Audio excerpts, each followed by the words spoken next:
most important thing that I've learned about love is that it's not about me. Okay.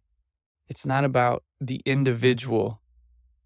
I'm not asking for love. Like when I feel love for someone, it isn't, what can you do for me? This is a transactional statement. And I will prove to you that the majority of you think of love this way, even if by words, by, rationalization, that you agree with me. 2 questions. So 1, what's your love language? Right? Everyone knows about their love languages. There's only 5, okay? Anyone who's going around, saying like, oh, Brad Pitt's my love language, or well, I don't know, why that was a country guy. Oh, tequila's my love language, or whatever, whatever the case is. There's only 5, okay? It's words of affirmation, acts of service, gifts, quality time, and the other one, physical touch. Okay, those are the 5. Okay, do the test, figure it out. But here is how I know that most of you don't know how to love, and don't know what love is. You love others the way you want to be loved. I'm going to repeat that. You love others, okay? You show love, you show affection, you show these 5 languages, one of these 5 languages, 2 of these 5 languages to other people because that's how you want to be loved. That proves to you, that proves to me, that is damning evidence that you think that love is about what they do for you. I'll explain. If you love them, then you would want to love them in the way that they receive it and not how you would receive it. You see, showing love is half of it. Showing love just makes you feel good. Showing love makes you the good person, the nice person, the kind person, the good person. But them receiving love, okay, is the actual act of love. It's about them, and it will always be about them, right? It will always be about the other person. And I wrote an album about this, explaining that click in my brain and all of that happening. I told the story in another session. Depending on how I scheduled it, it might have come before or after. I don't really know, but the idea is, for those who are Christian and listening, I heard from God, let's say 2-3 years ago. Oh, more, 4 years ago.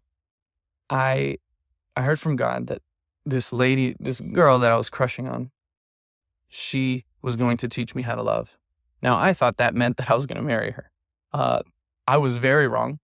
She was like appalled by me. I think I was a little too, look, I'm open. I'm very open. Okay. It's actually a very, off-putting thing for people. And when she was fake open, I assumed that she was like me. The other thing is that I kind of like read into people a lot, and I can understand the world that they live in by the more they talk, the more I understand. Like, I'm basically like a walking psychologist, but I'm not trained for it. I just hear words and that they say, and I pay attention. That's really what it is. I just pay attention to what people say, and I just make connections. And you get deep connections if people start ranting or whatever. Anyways, she got fake deep. I got real deep. She got scared and whatever.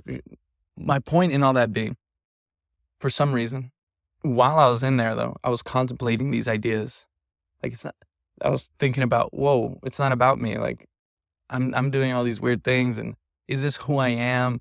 Like, I'm doing things out of, let's say I'm always late to things, but if I knew, and this is an example that I don't think actually happened, but I'm just, giving this example. If I showed up on time for something, knowing that maybe it was her event or whatever, because I wanted to be respectful and this and that, and all of a sudden I'm thinking, whoa, I'm being respectful by being on time, but this is new for me. Is this who I am? I don't really know. Okay, those things made me start thinking, okay, this love thing, it's not about me. It's not how I feel. It's not about me feeling the butterflies and this and that. It's something different. And that's it's what taught me how to be a man, honestly. And that's the deal about growing up. I didn't realize this because at first I thought, oh, okay, this is what a man is. They sacrifice for who they love, right? But then I realized that, wait, a woman does the same thing. And so I just realized that what maturity is, what an adult is a human being that recognizes it's not about them and it's about the people around them. It's about their family. It's about their friends. It's about being a service to these people. And then God, like the message of Jesus was so much more clear, right? He was the ultimate. He lived never for himself. He always did for others, to the point of dying on a cross. It just made me realize like the responsibility of relationship and the responsibility of being in love.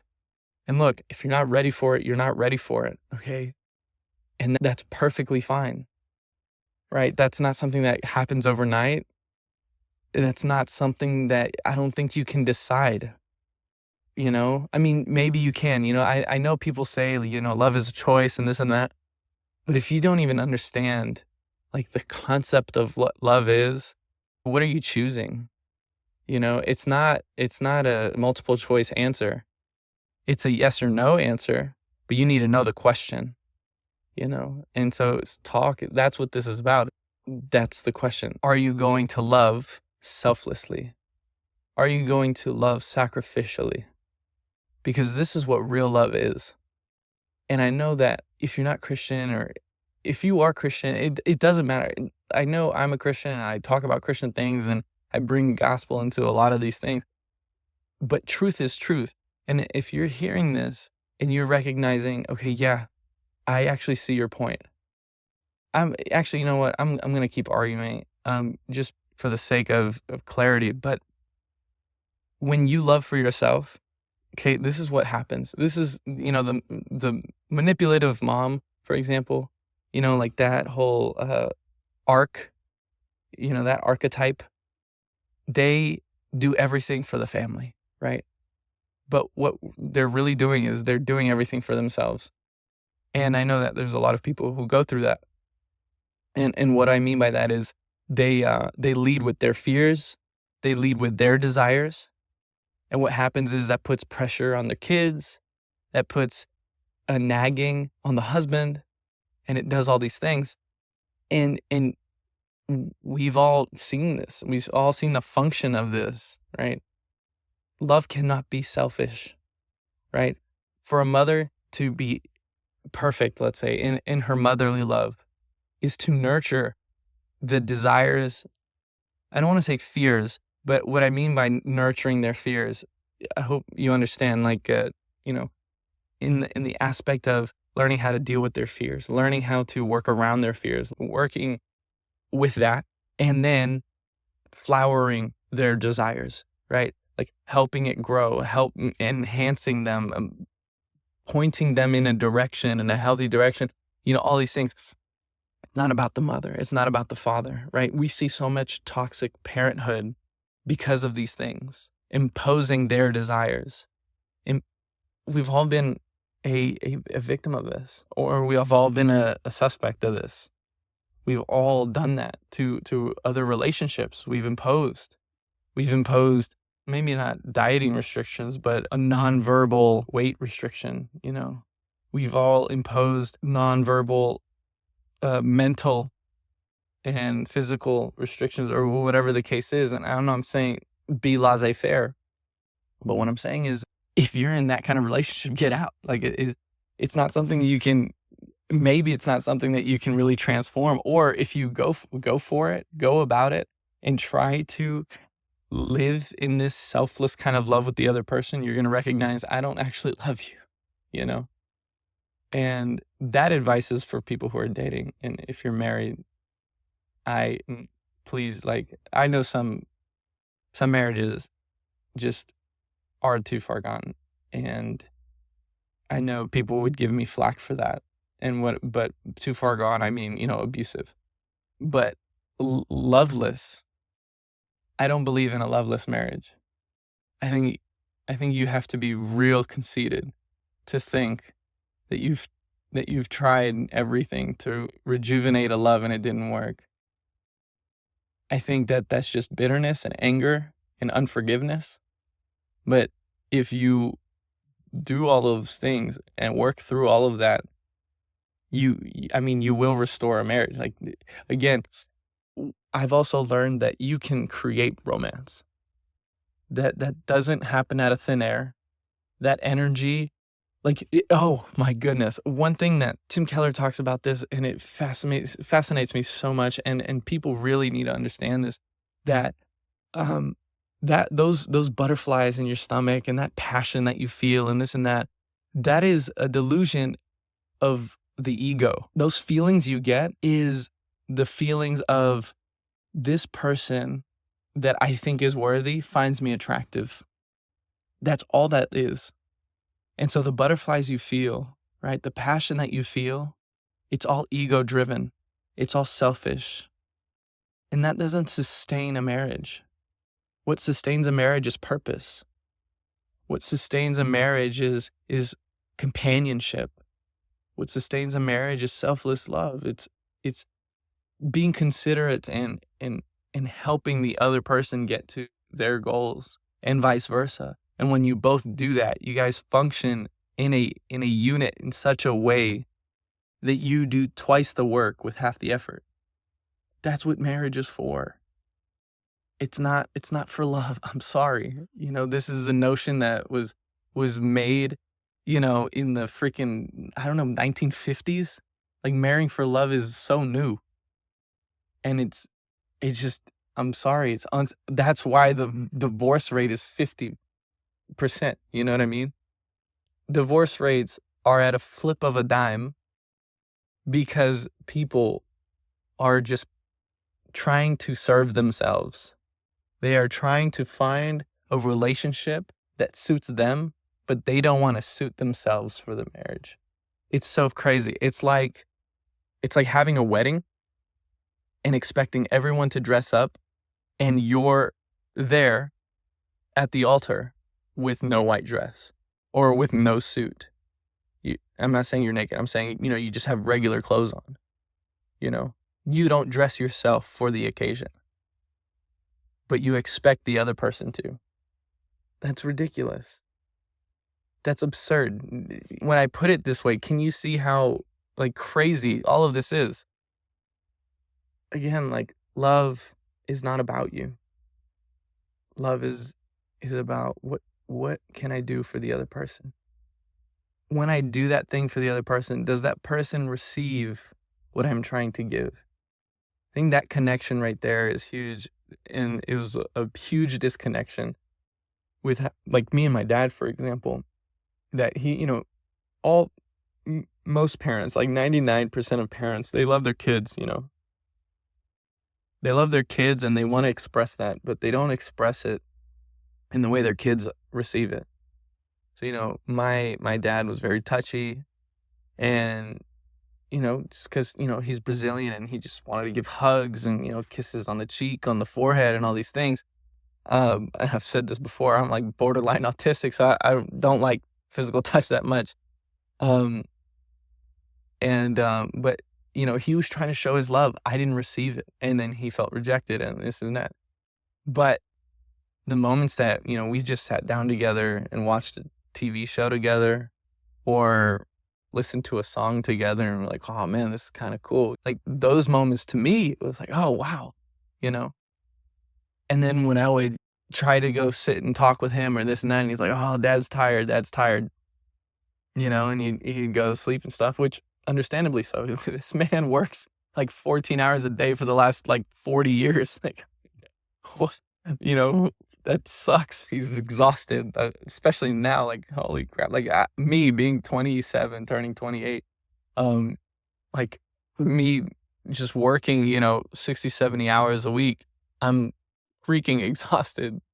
I can't imagine, and he did physical work. He did physical labor, and he's still doing that. I mean, man's a goat.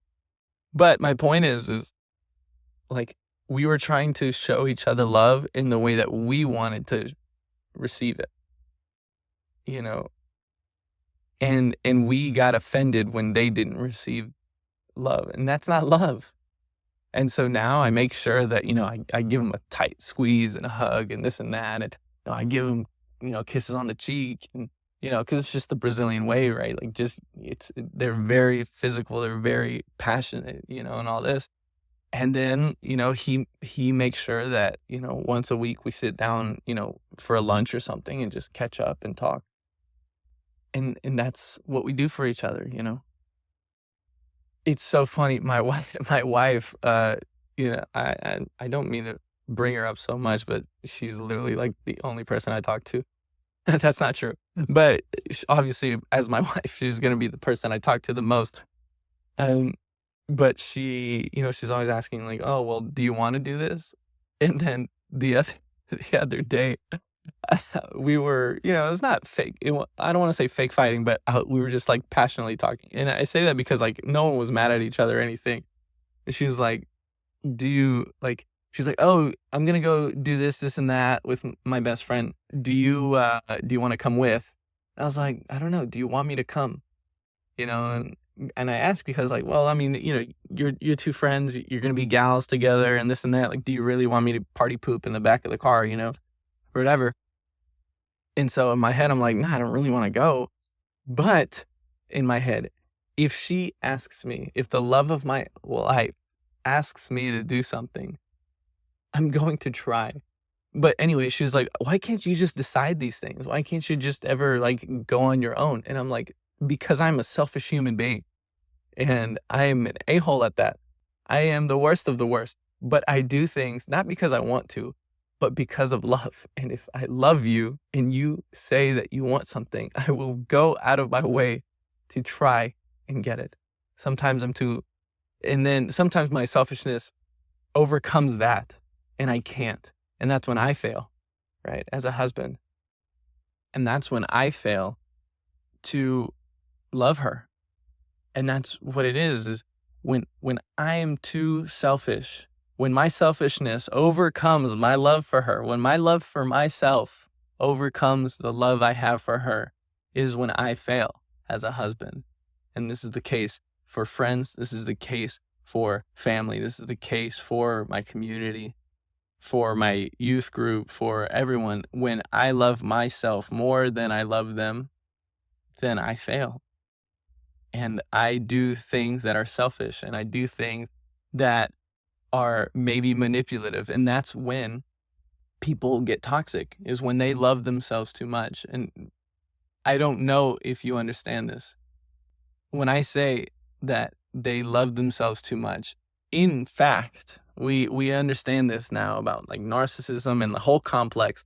If you love yourself too much, if that's a whole thing, it's actually that you don't love yourself at all. And that you need that love. It's not that you love yourself, is that you need that to be filled before you can love others. They say, you need to love yourself before you love others. That's true, but you're not going to find that within yourself. And you're not going to find that in material goods. You're not going to find that in women. You're not going to find that or in men or whatever. You're not going to find that in the person that will fill the hole that your parents left. That's not going to happen. Okay. That is not how people love themselves. Okay. And I don't know how people outside of Christianity do it, because I've tried everything and it didn't work. And when I was pierced by the love of God, everything changed in my life. But when I understood that Jesus loved me so much in this sacrificial way, in this selfless way, and he also says that I was created by him, I was thought by him. He thought in 1997, I'm going to make this kid. He's going to be bald by the time he's 20. Okay, he's going to have bad eyesight, bad hearsight. He's going to have bad hearing. He's going to have bad eyesight. He's going to be very quirky, okay? Kind of smart, kind of funny. He's going to love soccer. He's going to love music. He's going to do all these things. I'm going to make this guy, okay, at this time for this moment in time. When I understood that, nobody can't tell me nothing. You know what I mean? Like, you can say whatever you want. You can react however you want. But I know that I was fearfully made by God with purpose in this time. And when the creator of the universe, when I have that affirmation from the creator of the universe, what is an ant to a giant? You know what I mean? Like, you can say whatever you want. You don't matter to me. I don't matter to me. It's crazy. Paul talks about how there's a verse that says, like, you guys can't condemn me. Like, you guys can't judge me. I can't even judge myself, for it's the Lord who judges. And that's just so, like, powerful in how he tackles his esteem. Like, I don't care what you say about me. I don't even care what I say about myself. I belong to God. God holds my debt.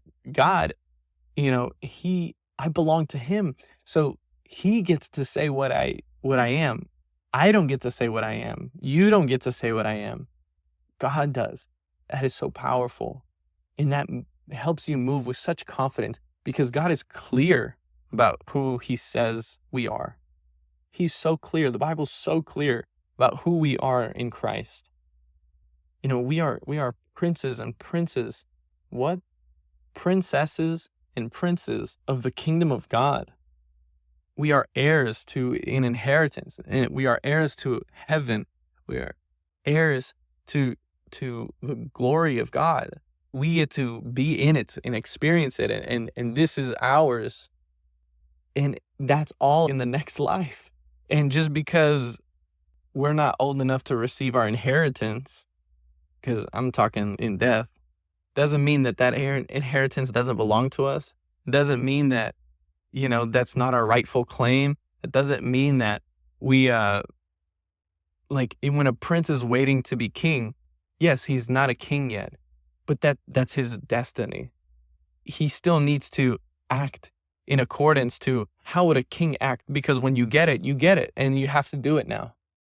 And so identity and love and all these things, it comes down to these ideas. Oh my gosh, sorry. I was just inspired today, and I know I was all over the place, all that. But yeah, real quick, and this is the very cliche part, 1 Corinthians 13. It is a cliche to talk about love there. But if you truly do go through there, like one of the things why I bring it up is because we talked about it. One of the claims is that love does not impose itself. If you're ever imposing yourself, your will, your desire on someone else, you're not loving them. You're loving yourself. You're being selfish. And another thing is rejoicing at truth. Love rejoices in truth. It's not about who's right. And it's not about anything. It's about the truth. What do I mean? How can you be right and not have the truth? The truth isn't a fact. Okay, it's an understanding. So it's more important that you understand your wife and why she feels that way and why she wants that thing. She might be, like, in your head, she might be wrong. But the truth is different than being right and wrong. The truth is why. It's the answer to why. Why do I say that? Because depending on her why, the answer of right and wrong can change. This happens so many times with my wife. Like, we'll be trying to make a decision together. And at face value, I have, I'll make this decision. She makes another decision, or, one choice and another choice. And I'll not understand at all. I'm like, dude, what are you talking about? Like, this is obviously the better choice. It's more efficient, or whatever the case is, right?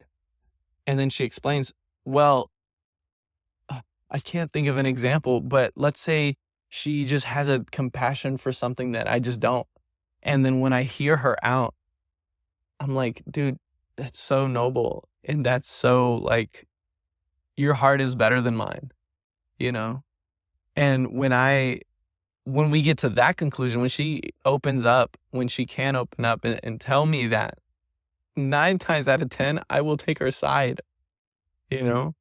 Because there's just something about leading with love. Like, one thing, I mean, this is maybe a sidebar, but a lot of people lead in fear. A lot of people make decisions based on fear, and I refuse. And so if that ever comes up where I see someone, like if I'm deciding with someone and I see that they're visibly deciding with fear, I will refuse and they will not convince me. That is a principle that I stand on, is that I don't make decisions based on fear. And that's and I might be hypocritical about that because I know I've decided a lot of things based on fear.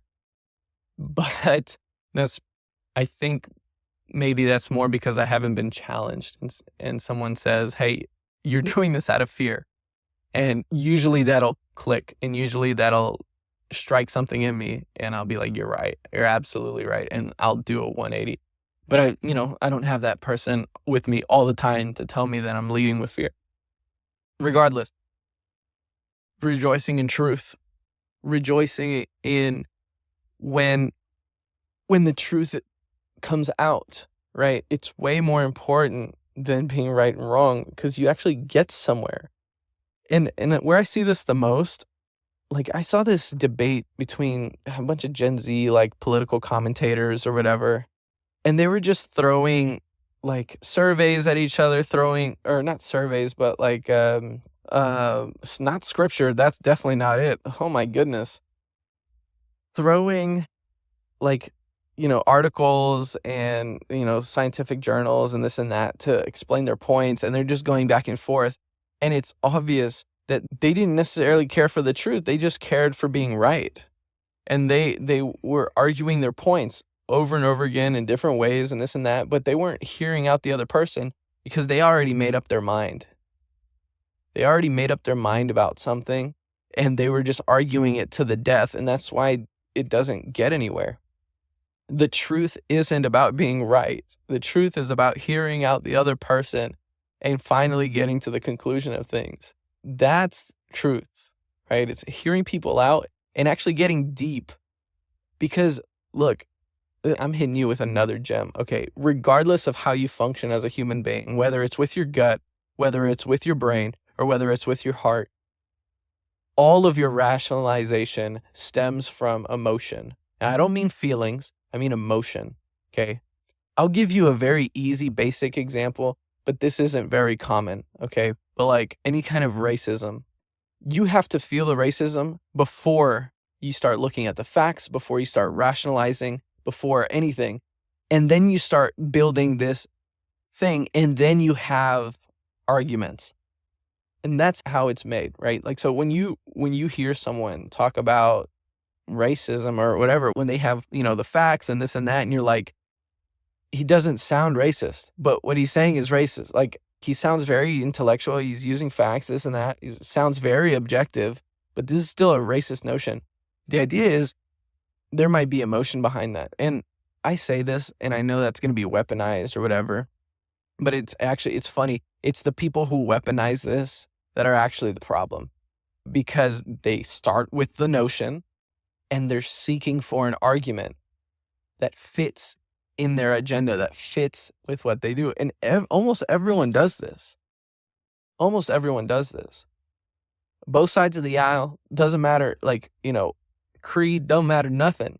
People are always doing this. This is the art of debate. It's getting your feelings and trying to put objectivity to it. But it's not objective.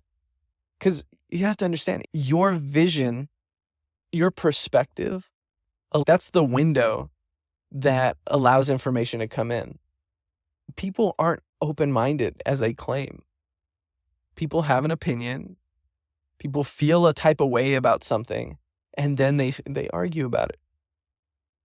I feel like I'm like overextending this argument. I just don't know if people really understand that.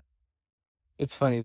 There's a lady that Lex Friedman he interviews a sex worker, well, ex-sex worker, now she does studies and stuff, and that's something that she realized, is that people really, argue out of their hearts, no matter how you function in your gut, in your head, in your heart, you rationalize out of your heart.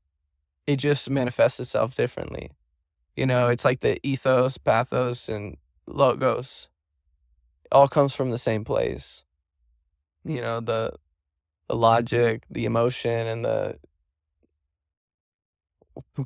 whatever pathos is still, or the ethos. Oh my goodness, the ethics, right?